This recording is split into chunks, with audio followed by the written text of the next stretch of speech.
नमस्कार मंडळी. ठरलं तर मग मालिकेत सध्या अर्जुन आश्रम केसचा नव्याने तपास करत असून त्याने चौकशीसाठी प्रियाला नोटीस बजावल्याचा सिक्वेन्स चालू आहे. अर्जुनची नोटीस पाहून प्रियाला खूप मोठा धक्का बसतो आणि ती नेहमीप्रमाणे घरातल्यांसमोर तिची नाटक सुरू करते. प्रियाने रडून नाटक केल्यामुळे सुभेदारांच्या घरात अक्षय तृतीयेच्या दिवशी सगळे सायली आणि अर्जुनवर संतापून त्यांच्या नात्यावर प्रश्न उपस्थित करतात. मधुभाऊंना काही करून या केसमधून निर्दोष मुक्त करायचं असं अर्जुनने ठरवलेलं असतं.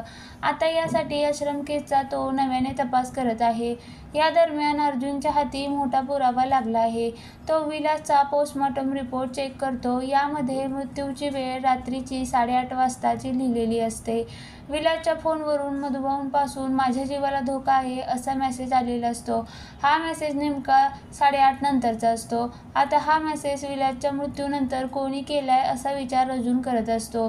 सायली सुद्धा मेसेज करणाऱ्या व्यक्तीचा शोध घ्यायला पाहिजे असं अर्जुन आणि चैतन्याला सांगते. दुसरीकडे प्रिया गुपचूप दामिनीकडे पोहोचते आणि तिला सगळी सत्य परिस्थिती सांगते. दोघींच्या चर्चेमध्ये प्रियानेच मधुभाऊंपासून माझ्या जीवाला धोका आहे असा मेसेज विलासच्या फोनवरून केल्याचं उघड होतं. यामुळे दामिनी प्रचंड संतापते.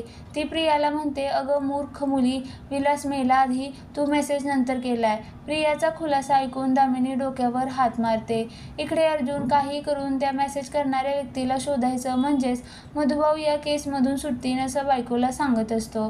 दरम्यान ठरलं तर मग मालिकेचा हा विशेष भाग 3 मेला रात्री 8:30 वाजता प्रसारित केला जाणार आहे.